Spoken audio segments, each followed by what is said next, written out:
साथियों नमस्कार। सीखे गए ज्ञान को अपने व्यवहार में उतारकर ही तो उस ज्ञान को सिद्ध किया जा सकता है। मैं राजेंद्र भाटिया आज इसी विषय पर आपके साथ वार्ता करूंगा। यह निष्ठा का महत्व है। सफलता की इच्छा रखने वालों के लिए महत्वपूर्ण अभ्यास करने और उस पर दृढ़ रहने की जरूरत है। 40-50 की उम्र वालों की तरफ देखिए, उनमें कोई उत्साह नहीं रहता। वे उदासीन बेमजा हो जाते हैं और जोखिम तथा और ना कोई जोखिम और आश्चर्य उनकी जिंदगी में रह जाता है। यह सिर्फ इसलिए होता है कि उन्होंने अपना जीवन अनुशासित नहीं जिया।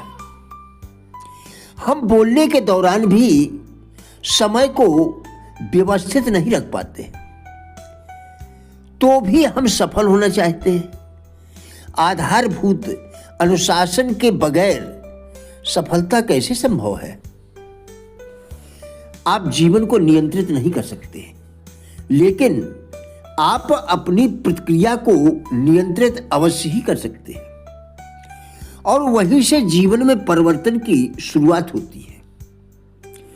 जीवन में बदलाव तो सभी चाहते हैं, पर वे अपने आप को बदल नहीं पाते।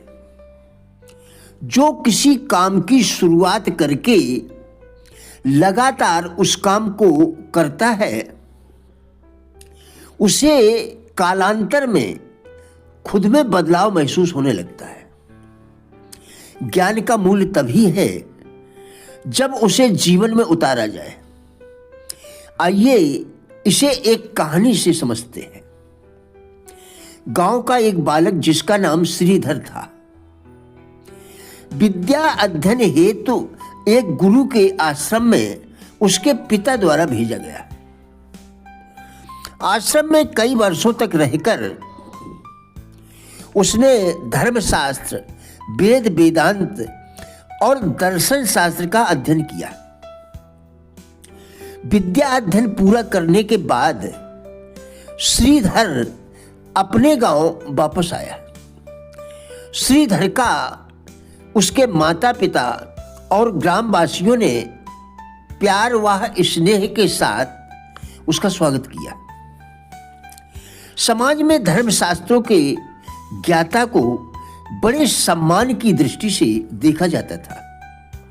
उन्हें श्रेष्ठ समझा जाता था क्योंकि वे समाज के पथ प्रदर्शक के रूप में ही देखे जाते थे।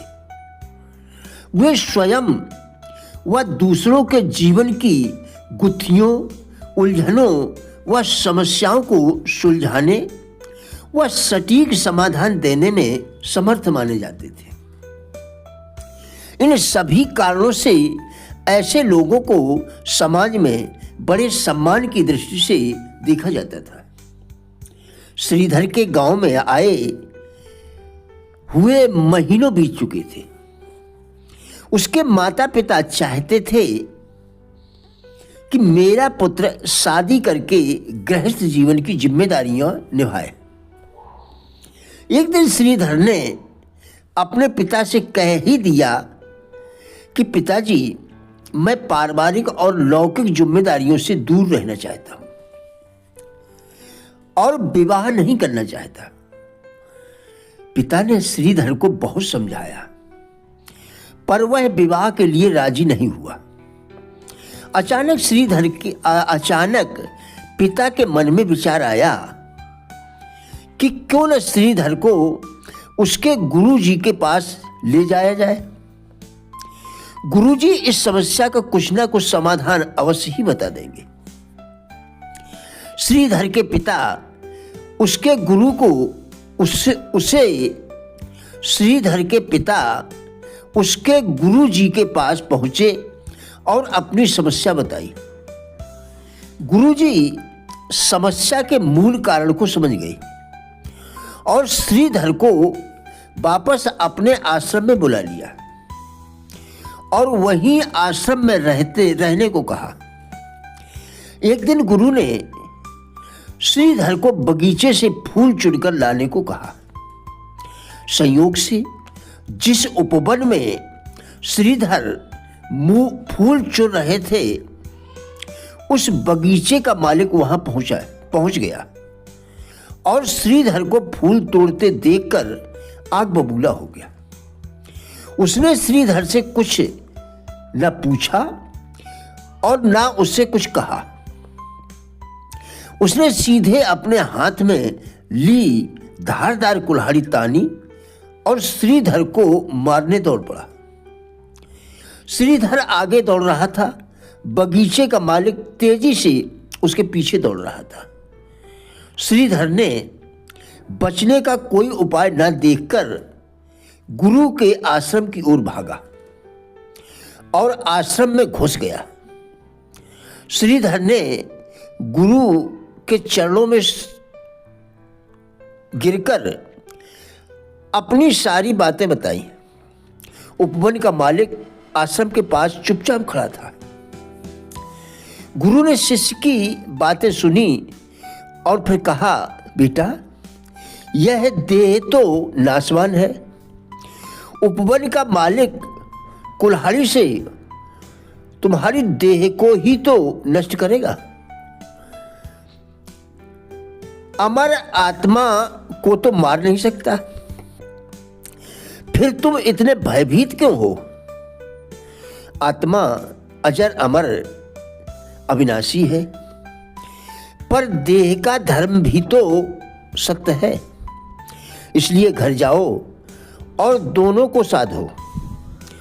तुम जब तक सागर में प्रवेश नहीं करोगे, तब तक तैरना कैसे सीखोगे?